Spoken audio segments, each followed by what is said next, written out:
Good afternoon दोस्तों।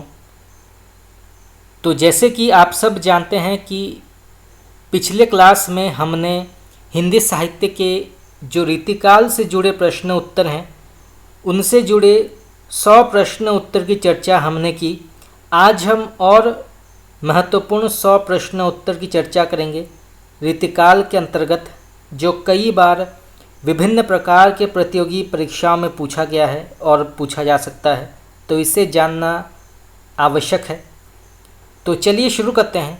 तो सबसे पहले प्रश्न यहाँ पर पूछा गया है, भूषण के द्वारा रचित अलंकार ग्रंथ कितने माने जाते हैं?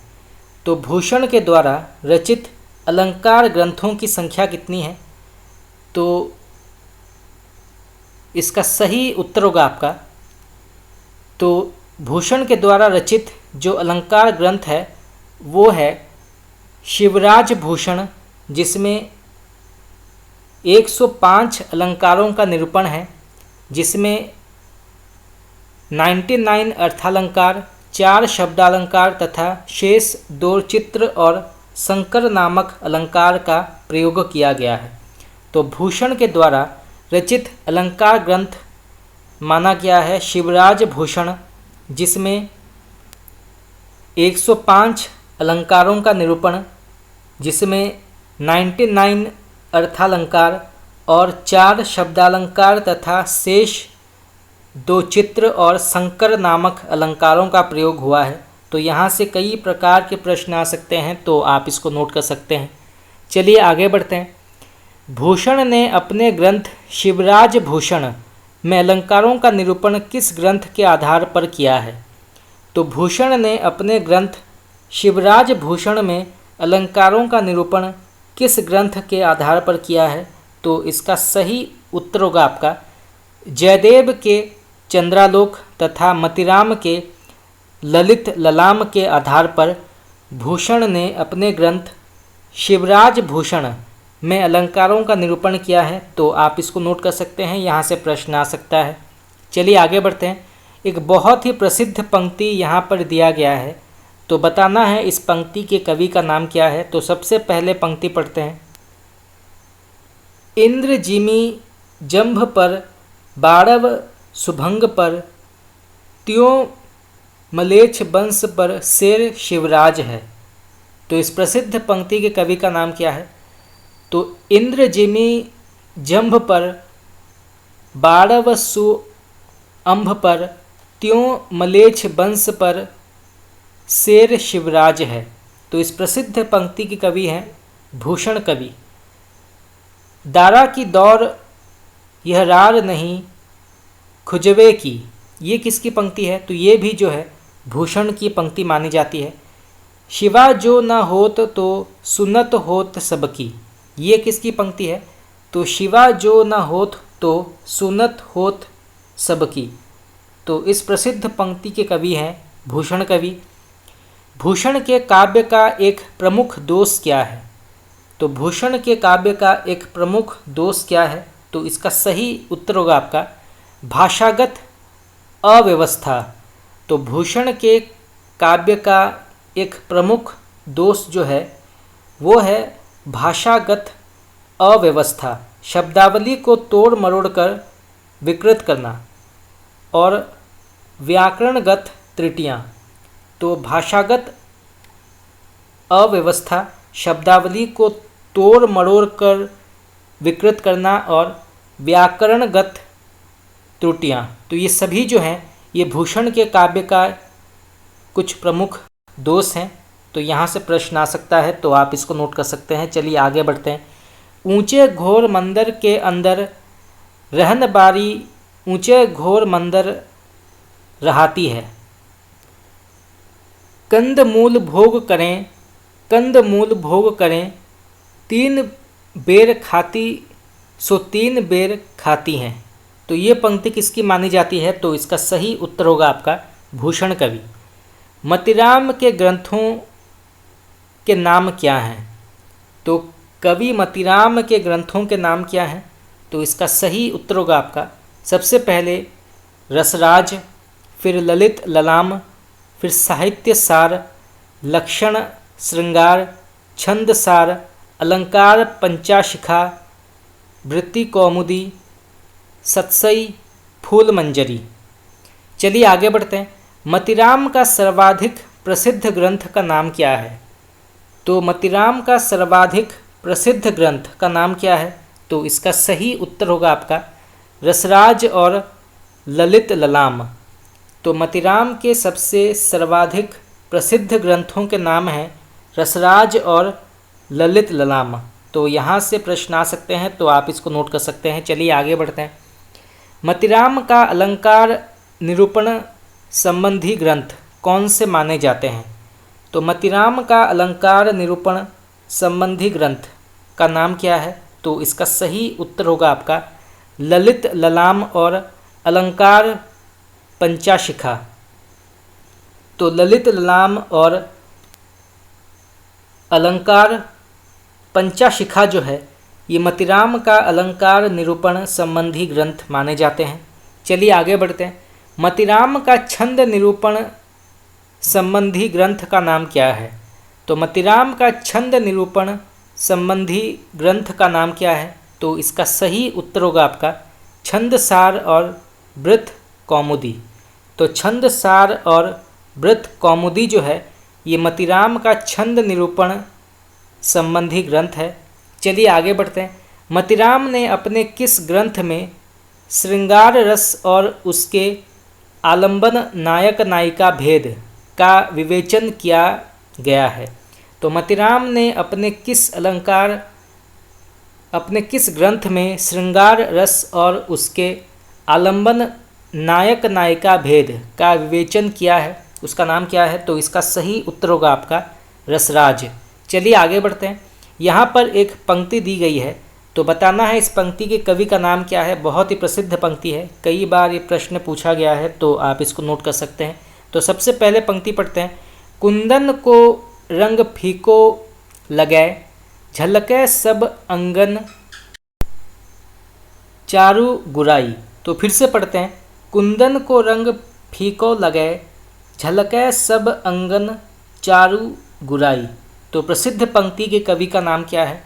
तो इसका सही उत्तर होगा आपका मतिराम, और ये जो है रसराज से लिया गया है। तो यहाँ से दो प्रकार के प्रश्न आ सकते हैं। चलिए आगे बढ़ते हैं। क्यों इन आँखिन सो निहंसक हवे, मोहन को तन पानिप पिठाए, हवे वनमाल हिये लगिए, अरु हवे मुरली अधरा रस पी जाए। तो ये किसकी पंक्ति मानी जाती है? तो इसका सही उत्तर होगा आपका मतिराम। मतिराम किन किन राजाओं के आश्रय में रहे? तो यहाँ पर प्रश्न पूछा गया है कि मतिराम किन किन राजाओं के आश्रय में रहे।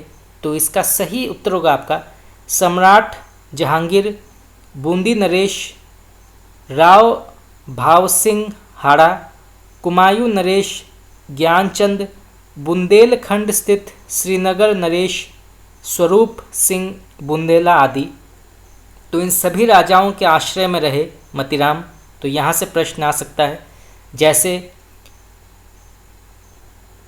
ये प्रश्न आ सकता है कि सम्राट जहांगीर के अंतर्गत कौन से दरबारी कवि आते हैं? तो अगर ऑप्शन में मतिराम का नाम दिया है तो आप उसको टिक कर सकते हैं।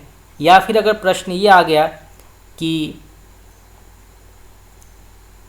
बुंदेलखंड स्थित श्रीनगर नरेश स्वरूप सिंह बुंदेला के अंतर्गत कौन से दरबारी कवि आते हैं, तो अगर मतिराम का नाम दिया है तो आप उसको टिक कर सकते हैं। तो यहाँ से कई प्रकार के प्रश्न आ सकते हैं, तो आप इसको नोट कर सकते हैं। चलिए आगे बढ़ते हैं। मतिराम ने फूल मंजरी की रचना जहांगीर के आश्रय में तथा ललित ललाम की रचना भाव सिंह के आश्रय में किया था। वे कवि जिन्होंने रीति ग्रंथों की रचना न करके काव्य सिद्धांतों या लक्षणों के अनुसार काव्य रचना किए, उन्हें आचार्य विश्वनाथ प्रसाद मिश्र ने क्या नाम या क्या कहा है? तो फिर से पढ़ते हैं। तो वे कौन से कवि हैं जिन्होंने रीति ग्रंथों की रचना न करके काव्य सिद्धांतों या लक्षणों के अनुसार काव्य रचनाएं की, उन्हें आचार्य विश्वनाथ प्रसाद मिश्र ने क्या कहा है? तो इसका सही उत्तर होगा आपका रीतिसिद्ध कवि, तो उनको जो है रीतिसिद्ध कवि कहा जाता है। तो आप इसको नोट कर सकते हैं। चलिए आगे बढ़ते हैं। जिन कवियों ने रीति ग्रंथों की रचना ना करके काव्य सिद्धांतों या लक्षणों के अनुसार काव्य रचना किया, उन्हें डॉक्टर नगेंद्र ने क्या कहा है? तो जिन कवियों ने रीति ग्रंथों की रचना ना करके काव्य सिद्धांतों या लक्षणों के अनुसार काव्य रचना किया, उन्हें डॉक्टर नगेंद्र ने क्या कहा है? तो इसका सही उत्तर होगा आपका रीतिबद्ध कवि। प्रमुख रीति सिद्ध कवि कौन कौन से माने जाते हैं, उनका नाम क्या है?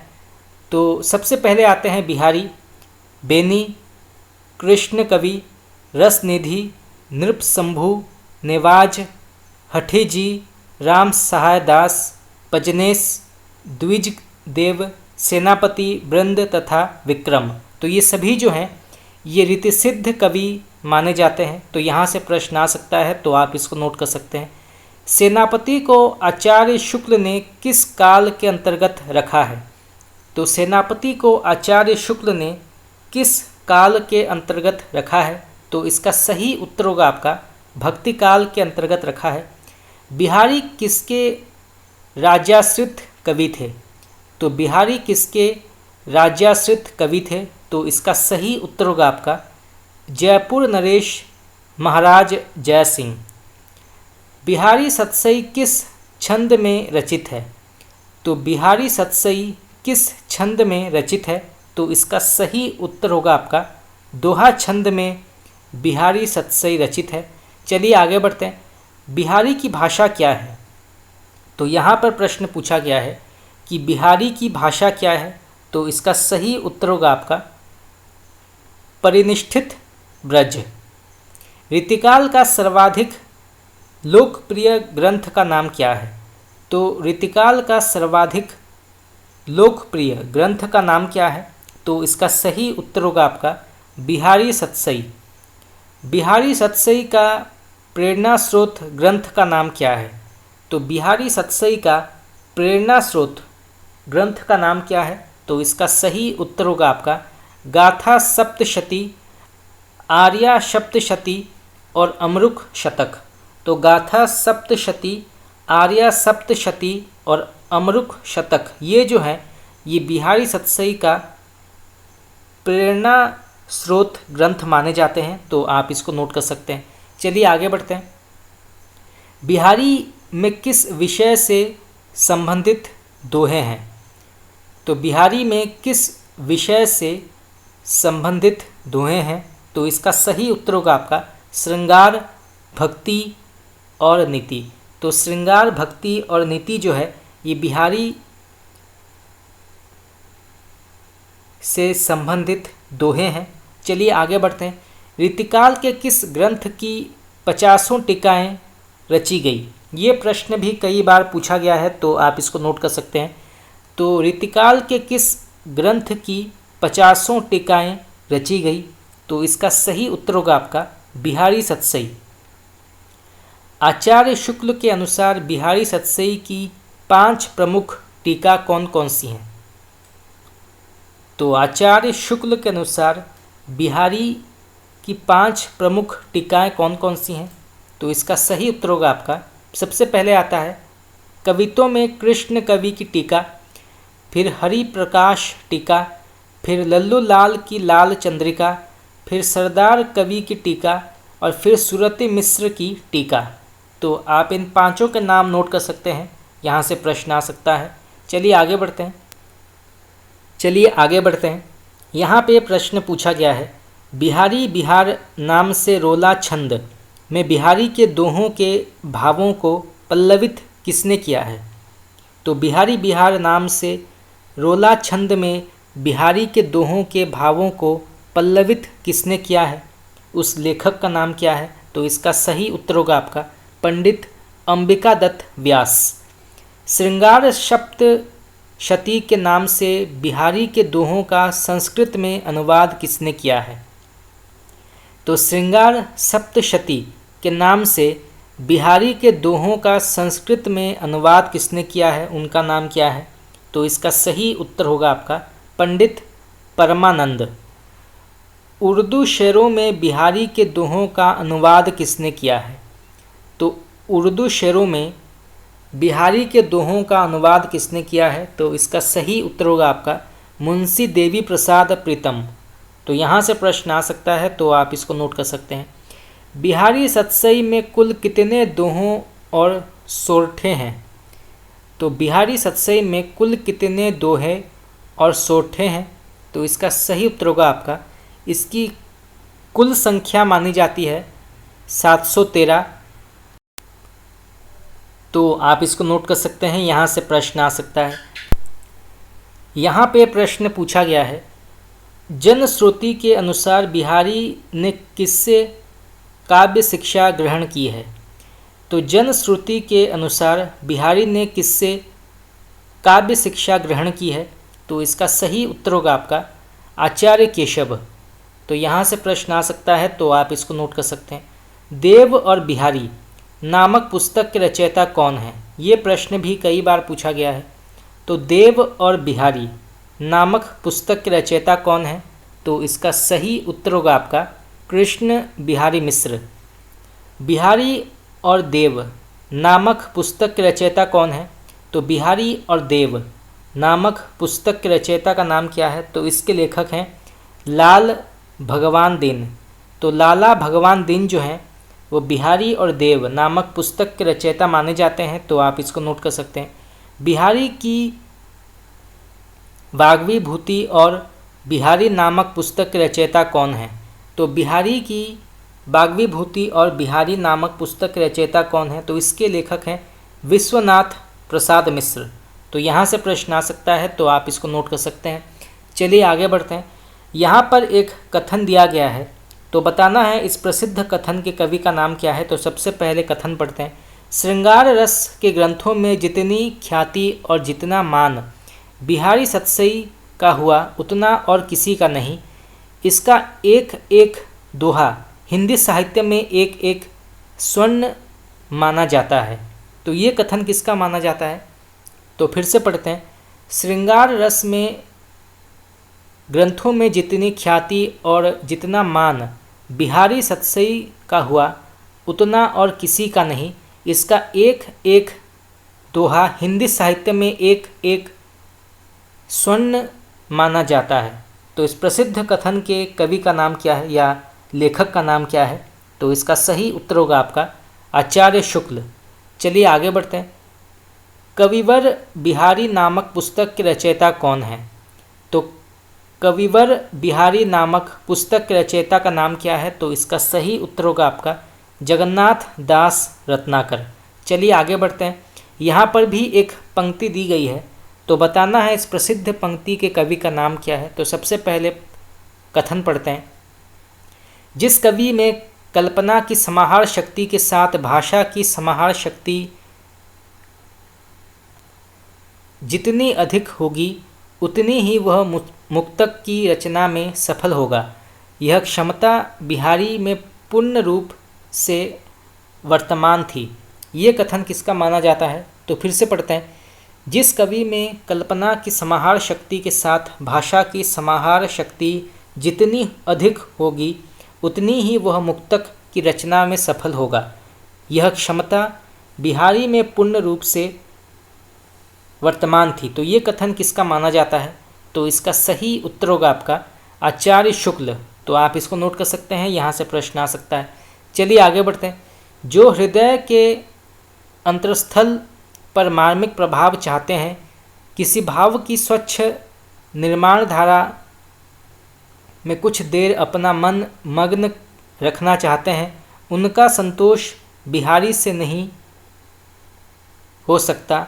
बिहारी का काव्य हृदय में किसी ऐसे लय या संगीत का संचार नहीं कर सकता जिसकी स्वर धारा कुछ काल तक गूंजती रहे। ये कथन किसका माना जाता है? तो इसका सही उत्तर होगा आपका आचार्य शुक्ल। चलिए आगे बढ़ते हैं। भावों का बहुत उत्कृष्ट और उदात्त स्वरूप बिहारी में नहीं मिलता। कविता उनकी श्रृंगारी है पर प्रेम की उच्च भूमि पर नहीं पहुंचती। नीचे ही रह जाती है। ये कथन किसका माना जाता है? तो फिर से पढ़ते हैं। भावों का बहुत उत्कृष्ट और उदात्त स्वरूप बिहारी में नहीं मिलता। कविता उनकी श्रृंगारी है, पर प्रेम की उच्च भूमि पर नहीं पहुंचती, नीचे ही रह जाती है। ये किसकी पंक्ति है या किसका कथन माना जाता है? तो इसका सही उत्तर होगा आपका आचार्य शुक्ल। बिहारी सतसई में किस नरेश की प्रशंसा में दोहे मिलते हैं?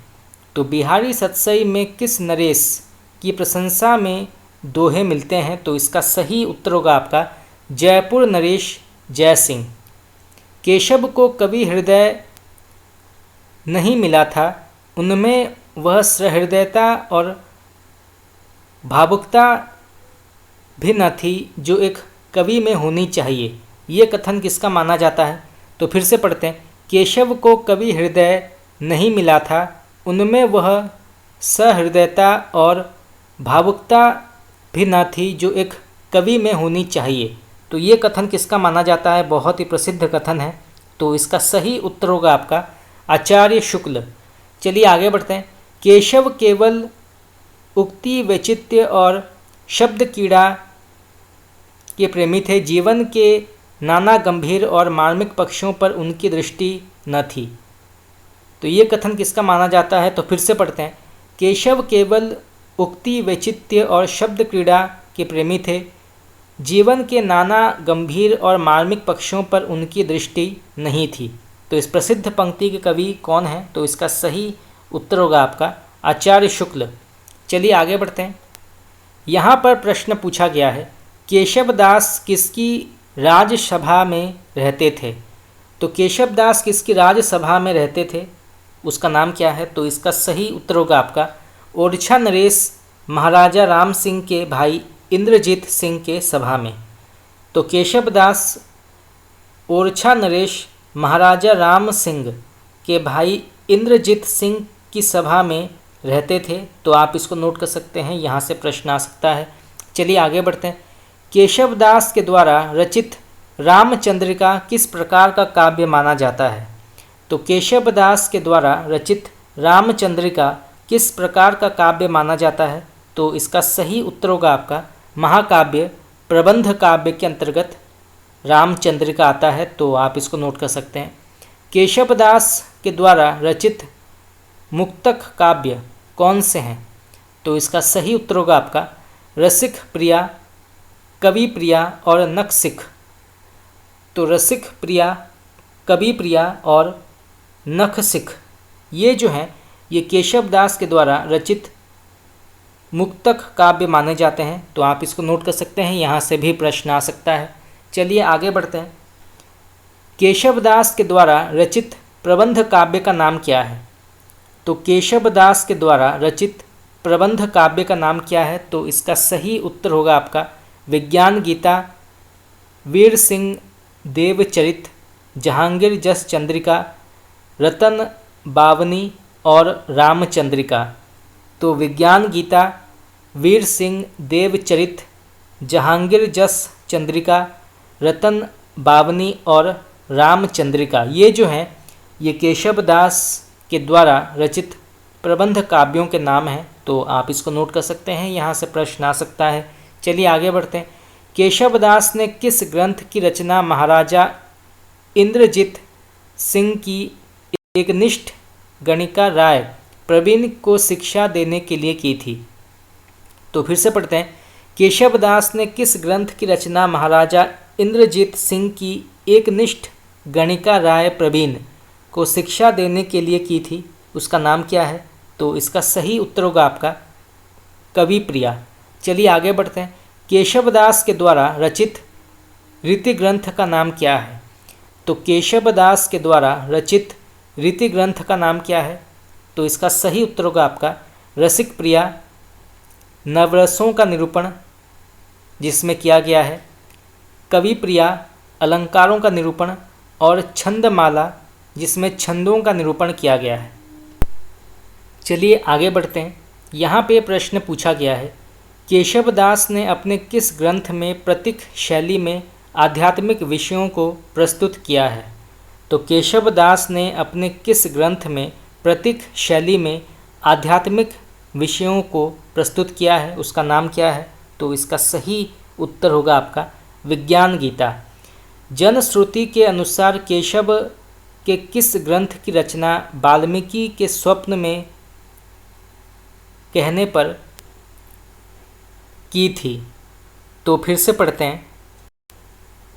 जनश्रुति के अनुसार केशव के किस ग्रंथ की रचना वाल्मीकि के स्वप्न में कहने पर की थी? उसका नाम क्या है? तो इसका सही उत्तर होगा आपका रामचंद्रिका। तो आप इसको नोट कर सकते हैं, यहाँ से प्रश्न आ सकता है। चलिए आगे बढ़ते हैं। केशवदास की रामचंद्रिका किन ग्रंथों से प्रभावित है? तो केशवदास की रामचंद्रिका किन ग्रंथों से प्रभावित है? तो इसका सही उत्तर होगा आपका प्रसन्न राघव, हनुमन्ना नाटक, अनर्ध राघव, कादंबरी और निषद्ध। चलिए आगे बढ़ते हैं। यहाँ पर एक पंक्ति दी गई है, तो बताना है इस पंक्ति के कवि का नाम क्या है। तो सबसे पहले पंक्ति पढ़ते हैं, बहुत ही प्रसिद्ध पंक्ति है। छहरें सिर पै छवि मोर पखा, उनकी नाथ के मुकुता धरहें, फहरे पियरोपट बेनी इतै, उनकी चुनरी के झबा झहरें। तो फिर से पढ़ते हैं। छहरें सिर पे छवि मोर पखा, उनके नाथ के मुकुता धारें, फहरें पियरोपट बेनी इतै, उनकी चुनरी के झबा झहरें। तो इस प्रसिद्ध पंक्ति के कवि का नाम क्या है? तो इसका सही उत्तर होगा आपका बेनी वाजपेयी। तो आप इसको नोट कर सकते हैं, यहाँ से प्रश्न आ सकता है। चलिए आगे बढ़ते हैं। करी की चुराई चाल सिंह की चुराई लंक, शशि को चुरायो मुख नासा चोरी कीर की, पीक को चुरायो वन मृग को चुरायो नैन, दसन अनार हाँसी गुजरी गंभीर की। तो इस प्रसिद्ध पंक्ति के कवि हैं बेनी वाजपेयी। तो आप इसको नोट कर सकते हैं, ये पंक्ति भी कई बार पूछा गया है। चलिए आगे बढ़ते हैं। भली आजू कली करत हो छत्रसाल महाराज, जहाँ भगवत गीता पढ़ी वहाँ कवि पढ़त नेवाज। तो इस पंक्ति के कवि का नाम क्या है? तो फिर से पढ़ते हैं। भली आजू कली करत हो छत्रसाल महाराज, जहाँ भगवत गीता पढ़ी वहाँ कवि पढ़त नेवाज। तो इस पंक्ति के कवि हैं नेवाज। तो आप इसको नोट कर सकते हैं। चलिए आगे बढ़ते हैं। खटमल बाईसी नामक हास्य रस की पुस्तक के रचयिता कौन है? तो खटमल बाईसी नामक हास्य रस की पुस्तक के रचयिता कौन है? तो इसका सही उत्तर होगा आपका अली मुहिम खां प्रीतम। चलिए आगे बढ़ते हैं। खाट पै न सौबें खटमलन को डरी कै, ये पंक्ति किसकी है? तो खाट पै न सौवें खटमलन को डरी कै। तो इस पंक्ति के कवि हैं अली मुहिम खां प्रीतम। चलिए आगे बढ़ते हैं। श्रीमानंद के भवन में भोग्य भामिनी और तीनहु को सुकियाह में गने सुकवि सिरमौर। तो इस पंक्ति के कवि हैं भिखारी दास। अखियाँ हमारी दई मारी सुधी बुद्धि हारी। तो अखियाँ हमारी दई मारी सुधी बुद्धि हारी। तो इस पंक्ति के कवि हैं भिखारी दास। चलिए आगे बढ़ते हैं। ये बहुत ही प्रसिद्ध पंक्ति है, कई बार विभिन्न प्रकार के प्रतियोगी परीक्षाओं में ये पंक्ति पूछा गया है। तो आप इसको नोट कर सकते हैं। तो सबसे पहले पंक्ति पढ़ते हैं, उसके बाद ये जानेंगे कि इस पंक्ति के कवि का नाम क्या है और ये पंक्ति किस ग्रंथ के अंतर्गत आती है।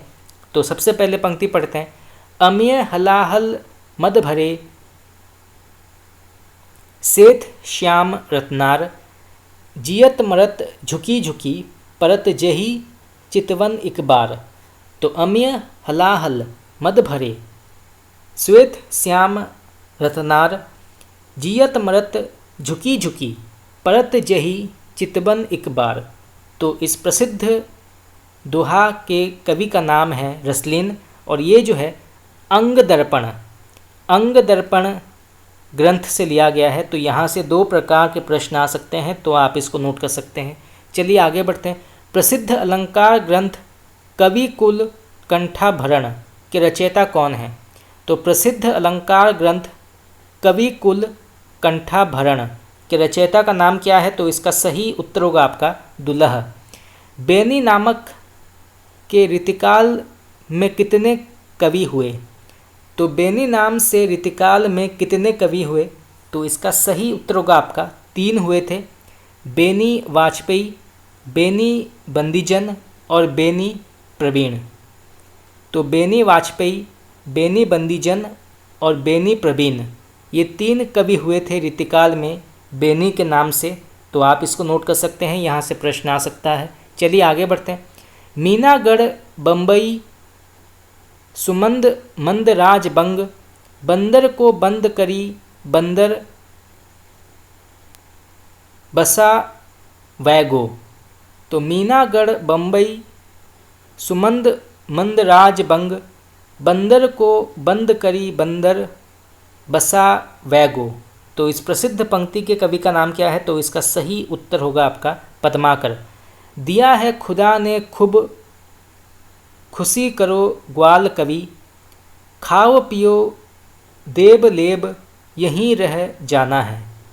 तो इस पंक्ति के कवि का नाम क्या है? तो फिर से पढ़ते हैं। दिया है खुदा ने खूब खुशी करो ग्वाल कवि, खाओ पियो देब लेब यहीं रह जाना है। तो इस पंक्ति के कवि हैं ग्वाल कवि।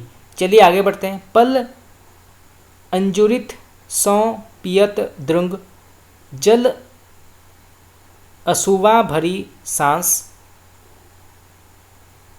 गणित रहित है अवधि के दिन पखवारे मास। तो इस पंक्ति के कवि हैं रसनिधि। चलिए आगे बढ़ते हैं।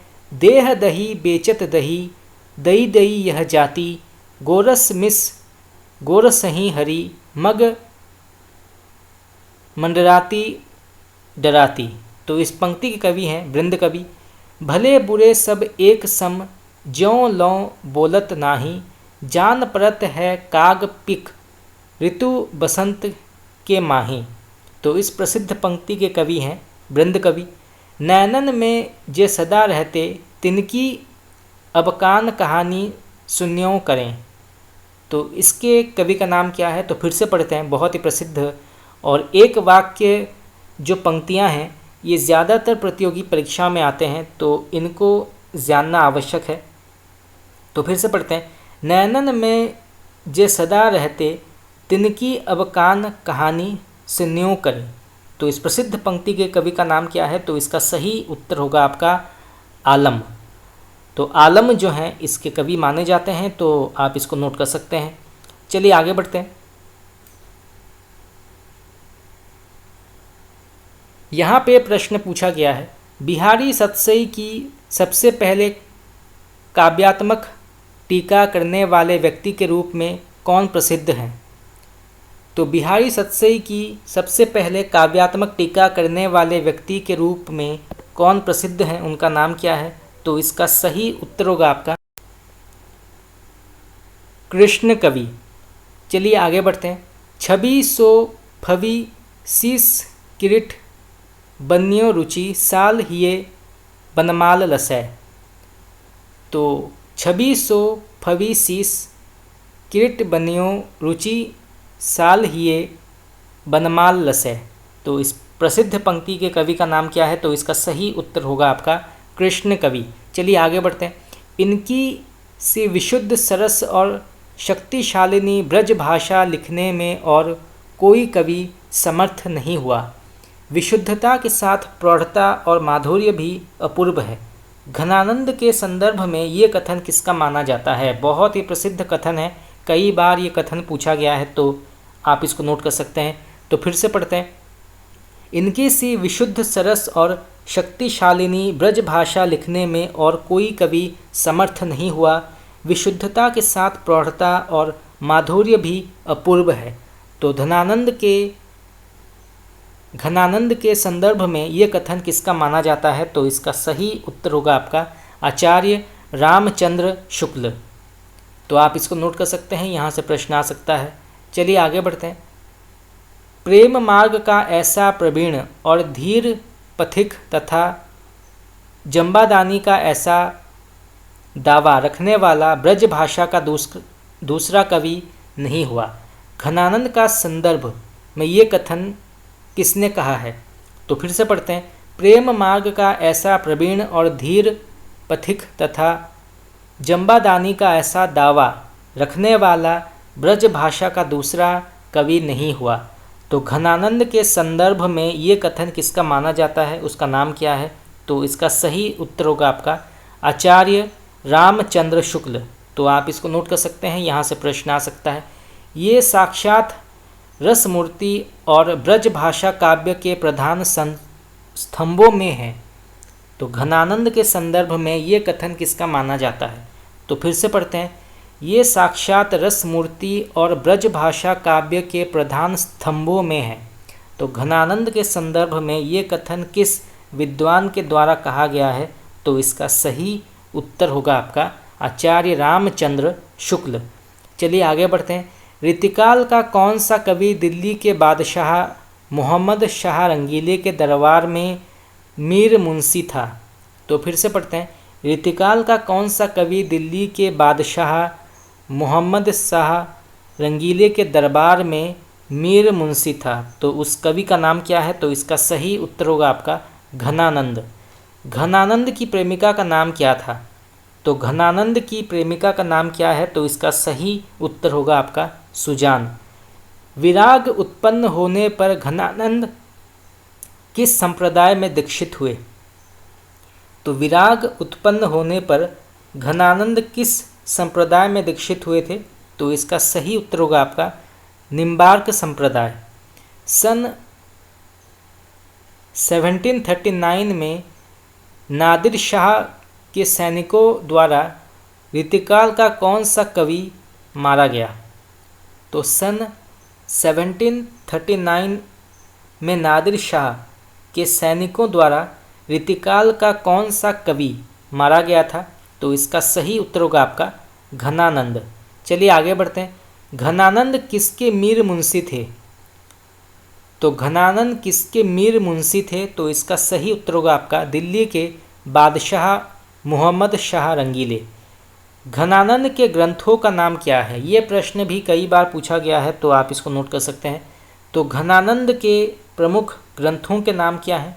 तो सबसे पहले आता है सुजान सागर, फिर सुजान हित प्रबंध, फिर बिरह लीला, फिर इश्कलता, फिर कृपा कंद निबंध, फिर कोक सागर, फिर रस केलीवल्ली, वियोग बेली, यमुना यश, प्रीति पावस पदावली और प्रकीर्णक छंद। तो ये सभी जो हैं ये घनानंद के मुख्य ग्रंथों के नाम हैं, तो आप इनको नोट कर सकते हैं। चलिए आगे बढ़ते हैं।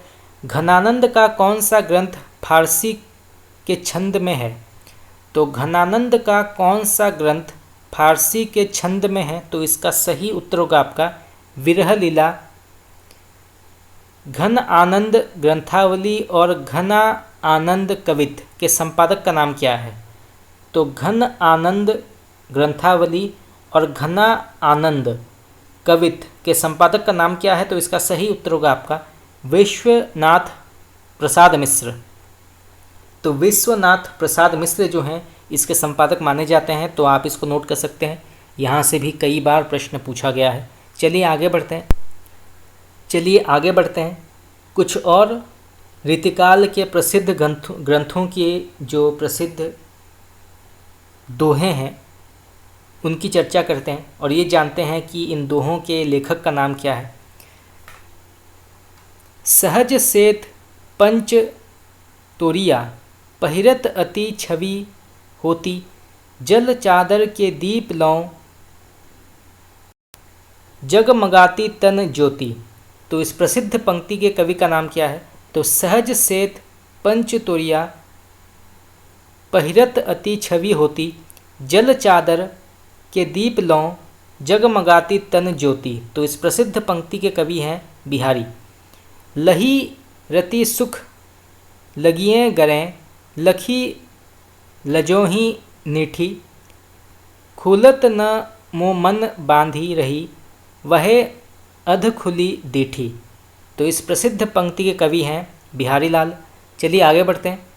रीतिकाल के किस कवि को आचार्य शुक्ल ने लाक्षणिक, मूर्तिमत्ता और प्रयोग वैचित्र्य का ऐसा कवि कहा जैसे कवि उनके 250 वर्ष बाद छायावाद काल में प्रकट हुए? तो फिर से पढ़ते हैं। रीतिकाल के किस कवि को आचार्य शुक्ल ने लाक्षणिक, मूर्तिमत्ता और वियोग वैचित्र्य का ऐसा कवि कहा जैसे कवि उनके 250 वर्ष बाद छायावाद काल में प्रकट हुए? तो उस कवि का नाम क्या है? तो इसका सही उत्तर होगा आपका घनानंद। घनानंद की रचनाओं का सबसे पहले प्रकाशन सुंदरी तिलक में किसने कराया था? ये प्रश्न भी कई बार पूछा गया है, तो आप इसको नोट कर सकते हैं। तो घनानंद की रचनाओं का सबसे पहले प्रकाशन सुंदरी तिलक में किसने कराया था? तो इसका सही उत्तर होगा आपका हरिश्चंद्र। घनानंद के कवित सवैयों की संख्या कितनी है? तो इसकी संख्या मानी जाती है 752। घनानंद के पदों की संख्या कितनी है? तो इसकी संख्या मानी जाती है 1057। इसके बाद घनानंद के दोहे चौपाइयों की संख्या कितनी मानी जाती है? तो इसकी संख्या मानी जाती है 2354। तो यहाँ से 3 प्रकार के प्रश्न आ सकते हैं, तो आप इसको नोट कर सकते हैं। चलिए आगे बढ़ते हैं। रीतिमुक्त धारा के कवि कौन हैं? तो रीतिमुक्त धारा के प्रसिद्ध कवि कौन माने जाते हैं? तो इसका सही उत्तर होगा आपका घनानंद, बोधा, आलम, ठाकुर। तो घनानंद, बोधा, आलम, ठाकुर, ये 4 जो हैं ये प्रसिद्ध रीतिमुक्त धारा के कवि माने जाते हैं, तो आप इसको नोट कर सकते हैं। चलिए आगे बढ़ते हैं। किस कवि को रीतिबद्ध और रीतिमुक्त दोनों वर्गों में सम्मिलित किया जाता है? तो किस कवि को रीतिबद्ध और रीतिमुक्त दोनों वर्गों में सम्मिलित किया जाता है? उसका नाम क्या है? तो इसका सही उत्तर होगा आपका द्विजदेव। रीतिमुक्त धारा का कौन कवि एक रंगरेजिन शेख से प्रेम करता था? तो रीतिमुक्त धारा का कौन सा कवि एक रंगरेजिन शेख से प्रेम करता था? तो इसका सही उत्तर होगा आपका आलम। यह प्रेम को पंथ कराल महा, तरवारी की धार पे धावनो है। बहुत ही प्रसिद्ध पंक्ति है। तो इस पंक्ति के कवि का नाम क्या है? तो फिर से पढ़ते हैं। यह प्रेम को पंथ कराल महा, तरवारी की धार पे धावनो है। तो इस प्रसिद्ध पंक्ति के कवि हैं बोधा। चलिए आगे बढ़ते हैं। रीतिमुक्त कवि और उनकी रचनाएं। तो सबसे पहले आते हैं घनानंद। तो घनानंद के कुछ प्रसिद्ध ग्रंथों के नाम हैं सुजान हित प्रबंध, कृपाकंद निबंध, वियोग बेली, इश्कलता, यमुना यश, प्रीति पावस, पदावली, प्रकीर्णन छंद, सुजान सागर, विरह लीला, कोक सागर, रस केली वल्ली। तो ये सभी जो हैं ये घनानंद के रचनाओं के नाम हैं। इसके बाद आलम। तो आलम के अंतर्गत आता है आलम केली। बोधा के अंतर्गत आता है विरह वारिश और इश्कनामा। और ठाकुर के अंतर्गत आता है ठाकुर ठसक और ठाकुर शतक। चलिए आगे बढ़ते हैं। कनक छरी सी कामिनी, काहे को कटी छीन। तो इस प्रसिद्ध पंक्ति के कवि कौन है? तो कनक छरी सी कामिनी, काहे को कटी छीन। तो इस प्रसिद्ध पंक्ति के कवि हैं आलम। कटी को कंचन काटी विधि, कुचन मध्य धरी दीन। तो कटी को कंचन काटी विधि, कुचन मध्य धरी दीन के पंक्ति किसकी मानी जाती है? तो ये पंक्ति मानी जाती है रंग रेजिन शेख की। चलिए आगे बढ़ते हैं। अद्भुत गति यही प्रेम की, बैनन कही न जाए, दरस भूख लागे त्रिगन, भूखही देत भगाए। ये पंक्ति किसकी मानी जाती है? तो इसका सही उत्तर होगा आपका रसनिधि। तो आप इसको नोट कर सकते हैं, यहाँ से प्रश्न आ सकता है। चलिए आगे बढ़ते हैं। यहाँ पर भी एक बहुत ही प्रसिद्ध पंक्ति दी गई है, तो बताना है इस पंक्ति के कवि का नाम क्या है। तो सबसे पहले पंक्ति पढ़ते हैं। जहाँ कलह तह सुख नाही, कलह सुखन को सूल, सबे कलह इक राज में, राज कलह को मूल। तो इस पंक्ति के कवि का नाम क्या है, तो फिर से पढ़ते हैं। जहाँ कलह तह सुख नहीं, कलह सुखन को सूल, सबे कलह इक राज में, राज कलह को मूल। तो इस प्रसिद्ध पंक्ति के कवि हैं नागरीदास। चलिए आगे बढ़ते हैं। एक सुभान के आनन पै, कुर्बान जहाँ लगी रूप जहाँ को। तो इस पंक्ति के कवि हैं बोधा। तो दोस्तों इसी के साथ हमारा आज का प्रश्न उत्तर क्लास यहाँ पर समाप्त हुआ। आज हमने कुछ और 100 प्रश्न उत्तर की चर्चा की जो रीतिकाल के अंतर्गत अत्यंत ही महत्वपूर्ण है, और विभिन्न प्रकार के प्रतियोगी परीक्षाएं जो हैं, चाहे वो टीजीटी हो, पीजीटी हो, नेट, केवीएस, एनवीएस और भी जो परीक्षाएं हैं, उसके अंतर्गत ये प्रश्न कई बार पूछे गए हैं। तो इनके बारे में जानना ज़रूरी है, आवश्यक है। तो आज के लिए इतना ही। अगर आप लोगों को मेरा क्लास पसंद आया तो आप मुझे कमेंट करके बता सकते हैं। आपका बहुत बहुत धन्यवाद।